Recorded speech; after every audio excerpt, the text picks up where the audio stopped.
that note, I'd like to welcome Town of New Paltz Supervisor Susan Zinnett. Thanks, everybody, and it's an honor to be here, and I want to thank all of the activists who have been working so hard to get us to the point that we're at. So a big round of applause for all of you.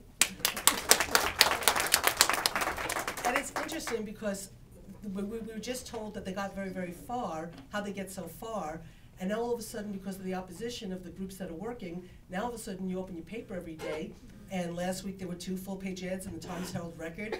I haven't had a chance to look at the New Paltz Times today, but I've been told there's a full-page ad in the New Paltz Times. They wouldn't be spending the money running these ads if it wasn't for the work of the people that are in this room and holding this press conference. So let's keep spending their money.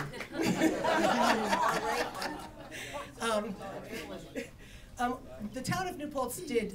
We joined the municipal consortium.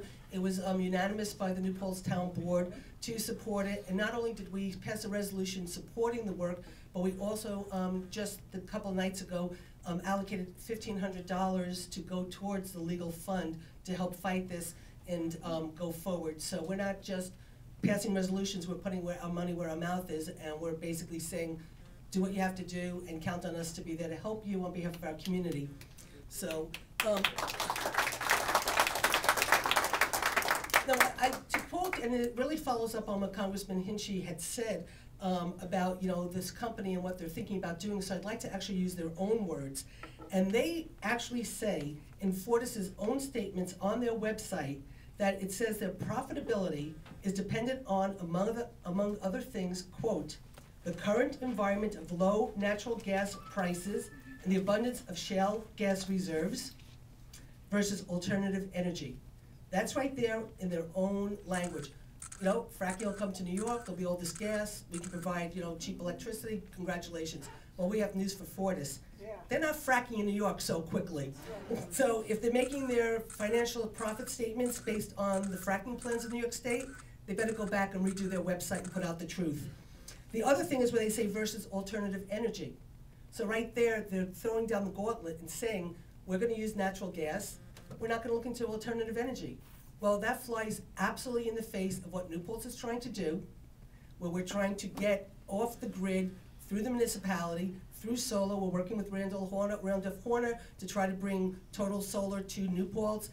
Not just New Paltz, but a lot of other communities, counties, and the state. Governor Cuomo created these regional sustainable councils where he gave a lot of money, and if I'm correct, I think he gave $750,000 to the Hudson Valley Sustainable Group to come up with a sustainable plan. So if you're spending $750,000 in the Hudson Valley to create sustainable alternative plans, how could you say your profitability depends on not using alternative energy? How can you also say it also depends on no significant changes in the government energy plans? Well, obviously, I think if Governor Cuomo's putting this kind of money out to look at alternative energy plans, we could believe that the government energy plans is going to change. And they also say the environmental laws that materially affect the operations and cash flow of the corporation and its subsidies. So basically, let's not touch any environmental laws, let's not fight, let's get the gas out of the ground, let's screw environmental, renewable energy, and Fortis will make a lot of money. So I'm not so quite sure how that is good for us. I think it's good for the people from Central Hudson who will collect a lot of money when they sell, and Fortis who plans to make a lot of money, but I have news for them. They gotta go back and do their numbers again. And I'll just end by saying, I think a great concern for all of us would be, we've just gone through Hurricane Irene, we've gone through Hurricane Sandy, we've seen the devastation that is left in our communities, and the kind of money that has had to be spent to try to bring our communities back to where they were. And it's still not done, and we probably will never get back to where we were.